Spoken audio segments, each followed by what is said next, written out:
പ്രിയപ്പെട്ട വിദ്യാർത്ഥികളെ, ടെക് PSCയുടെ പുതിയൊരു വീഡിയോയിലേക്ക് ഏവർക്കും സ്വാഗതം.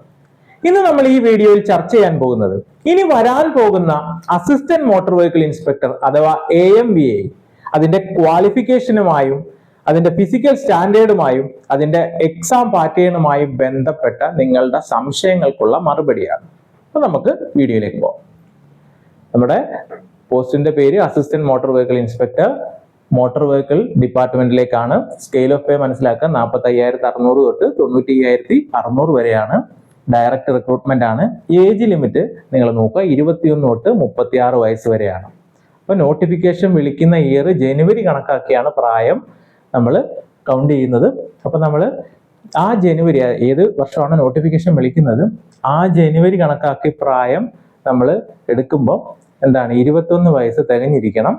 ദെൻ 36 വയസ്സ് കഴിയാനും പാടില്ല. അത് കൃത്യമായിട്ട് മനസ്സിലാക്കുക. അപ്പോഴാ നിങ്ങൾ തയ്യാറെടുക്കുന്നവരായാലും ഏകദേശം ഇപ്പോൾ ഒരു ഡിപ്ലോമ ഒക്കെ കഴിഞ്ഞ് 10th പ്ലസ് 3 ഇയർ ഡിപ്ലോമ ഒക്കെ കഴിഞ്ഞ് ചിലർ 18 വയസ്സായിട്ട് ആയിട്ടുള്ള കുട്ടികളൊക്കെ കാണും. അപ്പൊ നിങ്ങൾ തയ്യാറെടുക്കുമ്പോൾ നിങ്ങൾ മനസ്സിലാക്കേണ്ട കാര്യം, 18 വയസ്സിൽ നമുക്ക് ഇത് എഴുതാൻ പറ്റത്തില്ല. സാധാരണയുള്ള PSCയുടെ നോട്ടിഫിക്കേഷൻ ഒക്കെ വിളിക്കുമ്പോൾ 18 to 36 ആണ്. അത് നിങ്ങൾ കൃത്യമായിട്ട് മനസ്സിലാക്കുക. 21 വയസ്സ് തികഞ്ഞിരിക്കണം. അത് കൃത്യമായിട്ട് മനസ്സിലാക്കുക. ദെൻ വേക്കൻസി ആന്റിസിപ്പേറ്റഡ് ആണ്. ക്വാളിഫിക്കേഷന്റെ കാര്യം നിങ്ങൾ കൃത്യമായിട്ട് മനസ്സിലാക്കണം. 10th ഉണ്ടായിരിക്കണം. അതിനോടൊപ്പം തന്നെ 3 ഇയർ ഡിപ്ലോമയും, പിന്നെ നമുക്ക് ലൈസൻസ്, എന്തിന്റെയൊക്കെ ലൈസൻസാണ് വേണ്ടത്, മോട്ടോർ സൈക്കിളിന്റെ ലൈസൻസ് വേണം. ദെൻ ഹെവി ഗുഡ്സ് വെഹിക്കിളിന്റെ ലൈസൻസ് വേണം. ഹെവി പാസഞ്ചർ വെഹിക്കിളിന്റെ ലൈസൻസ് വേണം. അപ്പൊ ഇത്രയും ഉള്ളവർക്കേ എന്ത് ചെയ്യാൻ പറ്റത്തുള്ളൂ, ഇതിന് അപ്ലൈ ചെയ്യാൻ പറ്റത്തുള്ളൂ. എന്തൊക്കെയാണ്, 10th ഉണ്ടായിരിക്കണം. അതോടൊപ്പം തന്നെ 3 year diploma in mechanical or automobile. Then എന്തൊക്കെ വേണം, ലൈസൻസ് എന്തൊക്കെ വേണം, മോട്ടോർ സൈക്കിൾ വേണം. പിന്നെന്ത് വേണം, heavy goods vehicle, heavy passenger vehicle. അപ്പൊ നിങ്ങൾക്ക് വരാവുന്ന ഒരു സംശയമാണ്, നിങ്ങൾ 2 ഇയർ ഡിപ്ലോമയാണ്, നിങ്ങൾ +2 കഴിഞ്ഞിട്ട് 2 ഇയർ ഡിപ്ലോമയാണ്, നിങ്ങൾക്ക് മെക്കാനിക്കലിലും ഓട്ടോമൊബൈലിലും ഒക്കെ ഡിപ്ലോമ ഉണ്ട്, നിങ്ങൾക്ക് അയക്കാൻ പറ്റുമോ? അതിന്റെ ഉത്തരം അയക്കാൻ പറ്റുമെന്ന് തന്നെയാണ്. കാര്യം ഇവർ പറയുന്നത് എന്താണ്, 3 year diploma or it's equivalent എന്ന് പറയുന്നുണ്ട്. അപ്പൊ അവിടെ നമുക്ക് 10th പഠിച്ചവർക്കാണ് ഇവിടെ 3 ഇയർ ഡിപ്ലോമ അല്ലെ. +2 സയൻസ് ഒക്കെ പഠിച്ചവർക്ക് ലാറ്ററൽ എൻട്രി വഴി അവർക്ക് സെക്കൻഡ് ഇയറിൽ കയറാം. അപ്പൊ അവർക്ക് 2 വർഷം ഡിപ്ലോമ ചെയ്താൽ മതി. അപ്പൊ 2 year diploma in mechanical or automobile or it's ഈക്വലന്റും എലിജിബിൾ ആണ്. ഇനി വന്നിട്ടുള്ള ഡൗട്ട് എന്ന് വെച്ചാൽ, ഡിപ്ലോമ ടൂൾ ആൻഡ് ഡൈ ആണ്, അല്ലെങ്കിൽ ഡിപ്ലോമ പ്രൊഡക്ഷൻ ആണ്, അല്ലെങ്കിൽ പ്ലാന്റ് എഞ്ചിനീയറിംഗ് ആണ്, അല്ലെങ്കിൽ മെക്കാനിക്കലുമായിട്ട് ബന്ധപ്പെട്ട ഏതെങ്കിലുമൊക്കെ ഡിപ്ലോമയാണ്. അപ്പൊ അവർക്ക് അപ്ലൈ ചെയ്യാൻ പറ്റുമോ? അതിന്റെ ഉത്തരം, അതിന് മെക്കാനിക്കൽ എഞ്ചിനീയറിംഗിന് ഈക്വലൻസി കിട്ടുന്നുണ്ടെങ്കിൽ നിങ്ങൾക്ക് അപ്ലൈ ചെയ്യാം. then അടുത്ത ഒരു ഡൗട്ടാണ്, ബിടെക്കുകാർക്ക് അപ്ലൈ ചെയ്യാൻ പറ്റുമോ? ബിടെക് മെക്കാനിക്കലോ അല്ലെങ്കിൽ ഓട്ടോമൊബൈലോ അല്ലെങ്കിൽ മെക്കാനിക്കലിന് ഈക്വലന്റ് ആയിട്ടുള്ള ഏതെങ്കിലും ക്വാളിഫിക്കേഷൻ ബിടെക് ഉണ്ടെങ്കിൽ അത് നിങ്ങൾക്ക് അപ്ലൈ ചെയ്യാം. ഇനി ബിടെക്കിന് മേലോട്ടുള്ള ക്വാളിഫിക്കേഷൻകാർക്കും അപ്ലൈ ചെയ്യാം. അപ്പോൾ ആ ഡൗട്ട് ക്ലിയർ ആയി എന്ന് വിചാരിക്കുന്നു. ദെൻ അടുത്തത് ഫിസിക്കൽ ക്വാളിഫിക്കേഷൻ ആണ്. അപ്പൊ ഈ ഫിസിക്കൽ ക്വാളിഫിക്കേഷനകത്ത് നിങ്ങൾ മനസ്സിലാക്കേണ്ട കാര്യം, must be physically fit and shall possess the following minimum physical qualification. Male കാൻഡിഡേറ്റിന് പറയുന്നത് എന്താണ്, അവർക്ക് ഹൈറ്റ് 165 സെന്റിമീറ്റർ ഉണ്ടായിരിക്കണം. ചെസ്റ്റ് എത്രയാണ്, 81 സെന്റിമീറ്റർ നോർമലി ഉണ്ടായിരിക്കണം. ദെൻ വിത്ത് എക്സ്പാൻഷനോ 5 സെന്റിമീറ്റർ. അപ്പോൾ മിനിമം ചെസ്റ്റ് 81 സെന്റിമീറ്റർ ഉണ്ടായിരിക്കണം, 5 സെന്റിമീറ്റർ എക്സ്പാൻഡ് ചെയ്യാൻ പറ്റിയിരിക്കണം മെയിൽ കാൻഡിഡേറ്റിന്. ഹൈറ്റ് എത്ര വേണം, 165 centimetre.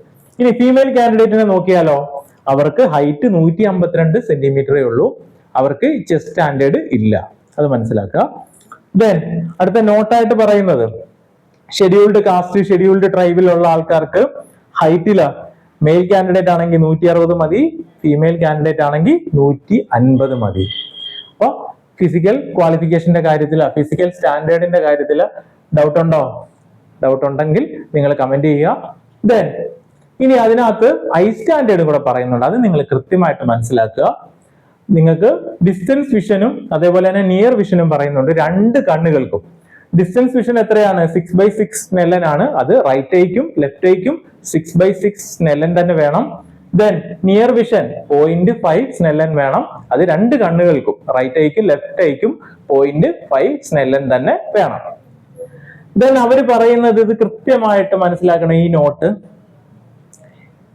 Each eye must have a full field of vision. കൃത്യമായ കാഴ്ച ഉണ്ടായിരിക്കണം. Then color blindness, squint or any morbid condition of the eye or lids of either eye shall be disqualification for appointment. അപ്പൊ കണ്ണിന് വ്യക്തമായ കാഴ്ച ഉണ്ടായിരിക്കണം, വർണ്ണാന്തത, അതേപോലെ തന്നെ കോങ്കണ്ണ്, പിന്നെ കണ്ണിനോ കൺപോളകൾക്കോ സംഭവിച്ചിട്ടുള്ള മറ്റ് അനാരോഗ്യങ്ങളെല്ലാം ഡിസ്ക്വാളിഫിക്കേഷൻ ആണ്. അത് നിങ്ങൾ കൃത്യമായിട്ട് മനസ്സിലാക്കുക. അപ്പൊ ഇത്രയും ക്വാളിഫിക്കേഷൻ ഉള്ളവർക്ക് ഈ പോസ്റ്റിന് അപ്ലൈ ചെയ്യാൻ പറ്റത്തുള്ളൂ. അത് നിങ്ങൾ കൃത്യമായിട്ട് മനസ്സിലാക്കുക.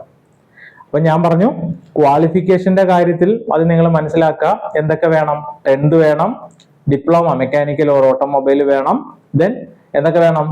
നമുക്ക് 2 വീലറിന്റെ ലൈസൻസ് വേണം, then heavy goods vehicle, heavy passenger vehicle. പിന്നെ നിങ്ങളുടെ ഫിസിക്കൽ ക്വാളിഫിക്കേഷൻ പറഞ്ഞായിരുന്നു അല്ലെ? മെയിൽ കാൻഡിഡേറ്റിന് ഹൈറ്റ് 165 സെന്റിമീറ്റർ അല്ലെ? മിനിമം ചെസ്റ്റ് എത്ര വേണം? 85 സെന്റിമീറ്റർ വേണം, എക്സ്പാൻഷൻ വേണം അല്ലെ? ഫീമെയിൽ കാൻഡിഡേറ്റ് ആണെങ്കിലോ 152 സെന്റിമീറ്റർ. പിന്നെ SC/ST കാൻഡിഡേറ്റ്സിന് അവരുടേതായിട്ടുള്ള റിലാക്സേഷൻ കൊടുത്തിട്ടുണ്ട് അല്ലെ? ഹൈറ്റിന്റെ കാര്യത്തിൽ അത് നമ്മൾ കൃത്യമായിട്ട് മനസ്സിലാക്കാം. പിന്നെ നമ്മൾ ഏതൊരു പരീക്ഷയ്ക്ക് തയ്യാറെടുക്കുമ്പോഴും നമ്മൾ അറിഞ്ഞിരിക്കേണ്ട കാര്യം പ്രീവിയസ് അഡ്വൈസ് ഡീറ്റെയിൽസ് ആണ്. അപ്പൊ ഈ പ്രീവിയസ് അഡ്വൈസ് ഡീറ്റെയിൽസിനകത്ത് കഴിഞ്ഞ പ്രാവശ്യത്തെ കാറ്റഗറി നമ്പർ നിങ്ങൾ ശ്രദ്ധിക്കുക, 517/2022 ആയിരുന്നു. അന്ന് അപ്ലൈ ചെയ്തവരുടെ എണ്ണം 10,787 ആണ്. അപ്പൊ നിങ്ങൾ ഈ അപ്ലൈ ചെയ്തവരുടെ എണ്ണം തന്നെ നോക്കുമ്പോൾ നമുക്ക് മനസ്സിലാവും കുറച്ച് ആൾക്കാരെ അപ്ലൈ ചെയ്തിട്ടുള്ളൂ അല്ലെ? കാര്യം എന്താ? ഈ പറയുന്ന എല്ലാ കണ്ടീഷനും വേണം അല്ലെ? കണ്ണിന് നന്നായിട്ടുള്ള കാഴ്ച ഉണ്ടായിരിക്കണം, കളർ ബ്ലൈൻഡ്നെസ് ഒന്നും പാടില്ല, അങ്ങനെയുള്ള പല ക്രൈറ്റീരിയ പറയുന്നതുകൊണ്ട് ആപ്ലിക്കൻസിന്റെ എണ്ണം കുറവാണ്. ദെൻ അന്ന് റാങ്ക് ലിസ്റ്റ് നിലവിൽ വന്നത് 2/9/2024 അപ്പോൾ ഏകദേശം 1 വർഷം ആകാറായി. നമുക്കറിയാം എന്തുകൊണ്ട് ഇപ്പോൾ പഠിച്ചു തുടങ്ങണം. അതിന്റെ ഉത്തരവാണിത്. നമ്മുടെ ലിസ്റ്റ് ഏകദേശം 1 കൊല്ലം ആകാറായി. ഇപ്പോഴത്തെ PSCയുടെ ഒരു രീതി എന്ന് പറഞ്ഞാൽ എന്താണ്? ഒരു ലിസ്റ്റ് തീരുന്നതിന് മുമ്പേ പുതിയ നോട്ടിഫിക്കേഷൻ വരും. പുതിയ നോട്ടിഫിക്കേഷൻ വന്ന് പരീക്ഷ നടത്തി ഈ റാങ്ക് ലിസ്റ്റ് തീരുന്ന തൊട്ടടുത്ത ദിവസം തന്നെ പുതിയ റാങ്ക് ലിസ്റ്റ് വരണം അല്ലെ? അപ്പൊ എന്തായാലും ഒരു 6-7 മാസത്തിനുള്ളിൽ നമുക്ക് നോട്ടിഫിക്കേഷൻ പ്രതീക്ഷിക്കാം. ദെൻ അന്നത്തെ കട്ട് ഓഫ് മാർക്ക് നോക്കി 59.67 ആയിരുന്നു. അന്ന് മാക്സിമം ലഭിച്ച മാർക്ക് 83.33 ആയിരുന്നു. ഇന്റർവ്യൂവിന് ലഭിച്ച മാക്സിമം മാർക്ക് 13 ആണ്. ദെൻ ലാസ്റ്റ് അഡ്വൈസ് നടന്ന 29/7/2025 ഇതുവരെ 104 അഡ്വൈസ് നടന്നിട്ടുണ്ട്. ദെൻ ഇപ്പോഴത്തെ റാങ്ക് ലിസ്റ്റിന്റെ സ്റ്റാറ്റസ്, റാങ്ക് ലിസ്റ്റ് ആക്റ്റീവ് ആണ്. എന്ന് തീരും? 1/9/2027 റാങ്ക് ലിസ്റ്റ് എക്സ്പയർ ആകുന്നത്. അപ്പൊ എന്തായാലും ഒരു 6-7 മാസത്തിനുള്ളിൽ നോട്ടിഫിക്കേഷൻ പ്രതീക്ഷിക്കാം. അപ്പൊ നിങ്ങൾ ഇപ്പൊ തന്നെ തയ്യാറെടുത്ത് തുടങ്ങാം. ദെൻ എക്സാമിന്റെ സ്റ്റേജസ് പലർക്കും ഡൗട്ട് ഉണ്ടായിരുന്നു. എക്സാമിന് നമുക്കറിയാം ആദ്യം ഒരു OMR പരീക്ഷയാണ്. പലരും വിളിച്ചു ചോദിച്ചു ഒറ്റ പരീക്ഷയാണോ, പ്രിലിംസും മെയിൻസും ഒക്കെ ഉണ്ടോ എന്ന്. നോർമലി ഒരു OMR പരീക്ഷയാണ്, 100 മാർക്കിന്റെ ഒരു OMR പരീക്ഷയാണ്. അതോടൊപ്പം തന്നെ ഈ പറഞ്ഞ ഫിസിക്കൽ സ്റ്റാൻഡേർഡ്സ് ഒക്കെ നമ്മൾ മെഷർ ചെയ്യാനായിട്ട് ഒരു ഫിസിക്കൽ മെഷർമെന്റ് ഉണ്ട്. ആ ഫിസിക്കൽ മെഷർമെന്റിനോടൊപ്പം തന്നെ നമുക്ക് സർട്ടിഫിക്കറ്റ് വെരിഫിക്കേഷൻ ഉണ്ട്. അപ്പൊ ഇനി ഇതിനകത്ത് നിങ്ങൾ മനസ്സിലാക്കേണ്ട കാര്യം, ഈ ഐ സ്റ്റാൻഡേർഡ്സ് അത് നമ്മൾ തന്നെ മെഡിക്കൽ സർട്ടിഫിക്കറ്റ് ഹാജരാക്കുവാണ്. ഒപ്താൽമോളജിയിലുള്ള ഡിപ്പാർട്ട്മെന്റിലുള്ള അസിസ്റ്റന്റ് സർജനെ കുറയാത്ത ഒരു ഗവൺമെന്റ് ഡോക്ടറിന്റെ സർട്ടിഫിക്കറ്റ് വേണം. PSC സർട്ടിഫിക്കറ്റിന്റെ ഫോർമാറ്റ് ഒക്കെ നോട്ടിഫിക്കേഷനോടൊപ്പം തന്നെ തരും. അപ്പൊ അതിൽ തന്നെ ഉള്ള എന്ത് വേണം? നമുക്ക് മെഡിക്കൽ സർട്ടിഫിക്കറ്റ് വേണം ഡോക്ടറിന്റെ. അത് നിങ്ങൾ കൃത്യമായിട്ട് മനസ്സിലാക്കുക. അതെല്ലാം ഈ സർട്ടിഫിക്കറ്റ് വെരിഫിക്കേഷൻ സമയത്ത് നമുക്ക് വേണം. അതോടൊപ്പം തന്നെ നമ്മുടെ ലൈസൻസിന്റെ ഡീറ്റെയിൽസും അതെല്ലാം വേണം. ഓക്കെ. അപ്പോൾ നമ്മുടെ OMR പരീക്ഷയിൽ നമ്മൾ പഠിച്ച കാര്യങ്ങൾ ടെസ്റ്റ് ചെയ്യുക. അത് 100 മാർക്കിനാണ്. ദെൻ അടുത്ത സ്റ്റേജ് എന്താണ്? നമ്മുടെ ഫിസിക്കൽ മെഷർമെന്റും സർട്ടിഫിക്കറ്റ് വെരിഫിക്കേഷനും ആണ്. സർട്ടിഫിക്കറ്റ് വെരിഫിക്കേഷനിൽ നമ്മുടെ ക്വാളിഫിക്കേഷൻ അവർ വെരിഫൈ ചെയ്യും. അതോടൊപ്പം തന്നെ നമ്മുടെ മെഡിക്കൽ സ്റ്റാൻഡേർഡ്സ്, അതായത് മെഡിക്കൽ സർട്ടിഫിക്കറ്റ് ഒക്കെ നമ്മൾ ഹാജരാക്കേണ്ടി വരും. അതെല്ലാം അവർ വെരിഫൈ ചെയ്യും. ദെൻ അതോടൊപ്പം തന്നെ ഫിസിക്കൽ മെഷർമെന്റ് ഉണ്ടാവും. അവിടെ നമ്മുടെ ചെസ്റ്റ് അതേപോലെ തന്നെ ഹൈറ്റ് എല്ലാം മെഷർ ചെയ്യും. ഓക്കെ. ദെൻ അതിനുശേഷം ഒരു ഇന്റർവ്യൂ ഉണ്ടായിരിക്കും. ഇന്റർവ്യൂവിന് 20 മാർക്കാണ്. നമുക്കറിയാം PSCയുടെ ഇന്റർവ്യൂ അത്ര ടഫായിട്ടുള്ള ഒരു ഇന്റർവ്യൂ അല്ല. ഇന്റർവ്യൂ അറ്റൻഡ് ചെയ്ത ഒരു മിനിമം മാർക്ക് കിട്ടും. മാക്സിമം മാർക്ക് 20 കിട്ടത്തില്ല. നമ്മൾ നോക്കിയാൽ മതി, ഈ ലിസ്റ്റൊക്കെ ഓരോന്നും എടുത്ത് നോക്കിയാൽ മതി. അപ്പോൾ കഴിഞ്ഞ പ്രാവശ്യത്തെ മാർക്ക് തന്നെ നോക്കിയാൽ മതി. ഇന്റർവ്യൂവിന് ലഭിച്ച മാക്സിമം മാർക്ക് 13 ആണ്. അപ്പൊ നമുക്ക് ഇന്റർവ്യൂവിന് മാക്സിമം പ്രതീക്ഷിക്കാവുന്ന മാർക്ക് ഒന്നെങ്കിൽ 13 അല്ലെ 14, അത്രേ ഉള്ളൂ. മിനിമം ഒരു 9. ഓക്കെ. അപ്പൊ നമ്മൾ ഇവിടെ മനസ്സിലാക്കേണ്ട കാര്യം റിട്ടൺ ടെസ്റ്റിന് നന്നായിട്ട് പ്രിപ്പയർ ചെയ്ത് റിട്ടൺ ടെസ്റ്റിന് നല്ല മാർക്ക് സ്കോർ ചെയ്യുകയാണെങ്കിൽ നമുക്ക് നല്ല റാങ്കിൽ എത്താം. അത് കൃത്യമായിട്ട് മനസ്സിലാക്കുക. പിന്നെ പലരും ചോദിച്ചതാണ്, നമ്മൾ കഴിഞ്ഞ പ്രാവശ്യം കോച്ചിങ് നടത്തിയാണെന്ന് എല്ലാവർക്കും അറിയാം. ഇപ്പോൾ ആരൊക്കെയാണ് ക്ലാസ്സുകൾ കൈകാര്യം ചെയ്യുന്നത്, അങ്ങനെയുള്ള കാര്യങ്ങൾ പലരും ചോദിച്ചിരുന്നു. അപ്പോഴാ കോഴ്സ് മെൻറ്റർ ചെയ്യുന്നതും മേജർ ആയിട്ടുള്ള ക്ലാസ്സുകൾ ഹാൻഡിൽ ചെയ്യുന്നതും ഒക്കെ ഞാനാണ്. അപ്പോൾ ഞാൻ കഴിഞ്ഞ പ്രാവശ്യം ഇതിന്റെ കോഴ്സ് മെൻറ്റർ ആയിരുന്നു, ചീഫ് മെൻറ്റർ തന്നെയായിരുന്നു. എൻ്റെ പേര് സജീവ് എന്നാണ്. ഞാൻ 30ഓളം ടെക്നിക്കൽ പരീക്ഷകൾ, കോമ്പറ്റേറ്റീവ് എക്സാംസുകൾ ക്ലിയർ ചെയ്തതാണ്. അത് സ്റ്റേറ്റ് ഗവൺമെന്റ് ലെവലിലും സെൻട്രൽ ഗവൺമെന്റ് ലെവലിലും എല്ലാം എക്സാംസുകൾ ക്ലിയർ ചെയ്തതാണ്. കുറേ ജോലികൾ കിട്ടിയതാണ്. അപ്പം നമ്മളിപ്പോൾ കോഴ്സ് മെൻറ്ററായിട്ട് വർക്ക് ചെയ്യുകയാണ്. ഗവൺമെന്റ് സർവീസിൽ ഇപ്പോൾ ഇല്ല. നമ്മൾ കഴിഞ്ഞ വർഷത്തെ, അതായത് AME 2022 കോഴ്സ് മെൻറ്റർ ആയിരുന്നു. അന്ന് 200ഓളം കുട്ടികൾ മെയിൻ ലിസ്റ്റിൽ വന്നു.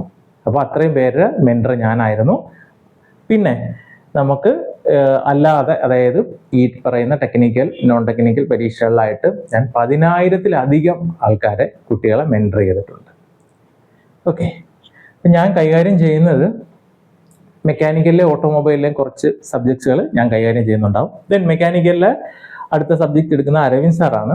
അപ്പോൾ അരവിന്ദ് സാറ് നമ്മുടെ കഴിഞ്ഞ തവണത്തെ AME 2022 ബാച്ചിലെ കുട്ടികളുടെ ക്ലാസ്സുകൾ കൈകാര്യം ചെയ്തിരുന്നതാണ്. അപ്പോൾ സാറ് മെക്കാനിക്കൽ എഞ്ചിനീയറിംഗിൽ എക്സ്പേർട്ടാണ്. സാറിന് ഏകദേശം ഒരു 10 വർഷത്തോളം എക്സ്പീരിയൻസ് ഉണ്ട് കോമ്പറ്റേറ്റീവ് എക്സാം ഫീൽഡിൽ. പിന്നെ രാകേഷ് സാറാണ്.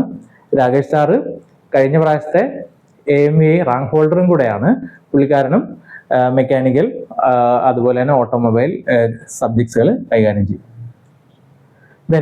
Doctor Bipin Goan sir. അപ്പോൾ സാറും മെക്കാനിക്കലിലെ ഫാക്കൽറ്റിയാണ്. അപ്പോൾ സാറും മെക്കാനിക്കലിലെ കുറച്ച് സബ്ജക്ട്സുകൾ ഹാൻഡിൽ ചെയ്യും. ഓട്ടോമൊബൈലിലെ മേജർ ടോപ്പിക്സുകൾ ഹാൻഡിൽ ചെയ്യുന്നത് നിയാസ് സാറാണ്. അപ്പോൾ നിയാസ് കഴിഞ്ഞ പ്രാവശ്യത്തെ AME ടോപ്പറാണ്. കഴിഞ്ഞ പ്രാവശ്യം നമുക്ക് കുറച്ച് സബ്ജക്ട്സുകൾ എടുത്തിരുന്നതാണ്. അപ്പോൾ നിയാസ് ഓട്ടോമൊബൈലിലെ എക്സ്പേർട്ടാണ്. നമ്മുടെ കഴിഞ്ഞ പ്രാവശ്യത്തെ നമ്മുടെ റാങ്കാണ്, കഴിഞ്ഞ പ്രാവശ്യത്തെ റാങ്ക് ഹോൾഡേഴ്സ് ആണ്. കഴിഞ്ഞ പ്രാവശ്യം 200 മെയിൻ ലിസ്റ്റ് 200 പേരിലധികം നമ്മുടെ കുട്ടികൾ തന്നെയായിരുന്നു. അതായത് മെയിൻ ലിസ്റ്റിന്റെ 1/3 പോർഷൻ നമ്മുടെ കുട്ടികൾ തന്നെയായിരുന്നു. ഇപ്രാവശ്യം നമ്മൾ പ്രൊവൈഡ് ചെയ്യുന്നതെന്ന് വെച്ചാൽ ഫുൾ സിലബസ് ബേസ് ചെയ്തിട്ട് recorded plus live class provide ചെയ്യും. ഫുൾ നോട്ട്സ് തരും. നമ്മൾ പഠിപ്പിക്കുന്ന നോട്ട്സ് മാത്രം നോക്കുക. ടോപ്പിക് വൈസ് പരീക്ഷകൾ ഉണ്ടാവും. ഫുൾ സിലബസ് ബേസ് ചെയ്തിട്ടുള്ള പരീക്ഷകൾ ഉണ്ടാവും. പരീക്ഷ വരെയും നമ്മൾ ക്ലാസ് തരും. ഡൗട്ട് ക്ലിയറൻസും മെന്റർഷിപ്പും എല്ലാം ഉണ്ടാവും. ക്ലാസ്സുകൾ കൈകാര്യം ചെയ്യുന്ന കേരളത്തിലെ ഏറ്റവും ബെസ്റ്റ് അധ്യാപകർ തന്നെയായിരിക്കും. മെക്കാനിക്കൽ എഞ്ചിനീയറിംഗ് അതേപോലെ തന്നെ ഓട്ടോമൊബൈലിൽ കിട്ടാവുന്ന കേരളത്തിലെ ഏറ്റവും ബെസ്റ്റ് അധ്യാപകരായിരിക്കും ക്ലാസ്സുകൾ നയിക്കുന്നത്. അപ്പോഴാ നമ്മൾ പരീക്ഷ ക്രാക്ക് ചെയ്താൽ ഇന്റർവ്യൂ ഗൈഡൻസ് ഫ്രീ ആണ്. അപ്പോൾ നമ്മൾ കോഴ്സുകൾ നിങ്ങൾക്ക് ആവശ്യമുണ്ട് എങ്കിൽ നിങ്ങളുടെ പ്രിപ്പറേഷനെ ഒന്ന് ബൂസ്റ്റ് ചെയ്യണം, നിങ്ങളുടെ തയ്യാറെടുപ്പ് നേരത്തെ ആക്കണം. അങ്ങനെയുള്ള ആൾക്കാർക്ക് എത്രയും പെട്ടെന്ന് നമ്മുടെ കോഴ്സിലേക്ക് ജോയിൻ ചെയ്യാം. അഡ്മിഷൻ ഓപ്പൺ ആണ്. അപ്പോൾ ഈ എക്സാമിന് പ്രിപ്പയർ ചെയ്യുന്ന ഉദ്യോഗാർത്ഥികളോട് എനിക്ക് പറയാനുള്ളത്, നമ്മൾ നോട്ടിഫിക്കേഷൻ വന്നിട്ട് പഠിച്ചു തുടങ്ങാതെ നോട്ടിഫിക്കേഷൻ വരും മുമ്പേ തന്നെ നിങ്ങളുടെ തയ്യാറെടുപ്പ് ശക്തമാക്കുക. ഇതൊരു വലിയ ലക്ഷ്യമാണ്. അപ്പോൾ വലിയ ലക്ഷ്യത്തിന് നമ്മൾ കൂടുതൽ പ്രിപ്പറേഷൻ ആവശ്യമുണ്ട്. അപ്പോൾ നിങ്ങളുടെ പ്രിപ്പറേഷൻ എത്രയും പെട്ടെന്ന് തുടങ്ങുക, പറ്റുമെങ്കിൽ ഇന്ന് തന്നെ തുടങ്ങുക. അപ്പോൾ നമ്മൾ നാളത്തേക്ക് മാറ്റി വെക്കരുത്. നമ്മുടെ ഒരു കാര്യവും വലിയ ലക്ഷ്യമാണ്. വലിയ ലക്ഷ്യത്തിന് നല്ല തയ്യാറെടുപ്പ് വേണം. ആ തയ്യാറെടുപ്പ് നിങ്ങൾക്ക് സ്വന്തമായിട്ട് തയ്യാറെടുക്കാൻ പറ്റുന്നെങ്കിൽ അങ്ങനെ, അല്ല എങ്കിൽ നിങ്ങൾക്ക് ഏറ്റവും ബെസ്റ്റ് ആയിട്ടുള്ള ഒരു കോച്ചിങ് വേണം, ഒരു ഗൈഡൻസ് വേണം. അങ്ങനെയാണെങ്കിൽ നിങ്ങൾക്ക് ചൂസ് ചെയ്യാവുന്ന ഏറ്റവും ബെസ്റ്റ് ഓപ്ഷനാണ് TechPSC. അപ്പോൾ നിങ്ങൾക്ക് അങ്ങനെയുള്ളവർക്ക് വേണമെങ്കിൽ നിങ്ങൾക്ക് കോഴ്സിലേക്ക് ജോയിൻ ചെയ്യാം. നിങ്ങൾക്കൊരു ഹെൽപ്പിംഗ് ഹാൻഡ് ആവശ്യമുണ്ടെങ്കിൽ, നിങ്ങൾക്കൊരു സപ്പോർട്ട് ആവശ്യമുണ്ടെങ്കിൽ നിങ്ങൾക്ക് ഉറപ്പായിട്ടും TechPSC ജോയിൻ ചെയ്യാം. അപ്പോൾ ഈ എക്സാമിന് പ്രിപ്പയർ ചെയ്യുന്ന എല്ലാവർക്കും TechPSCയുടെ വിജയാശംസകൾ. Thank you.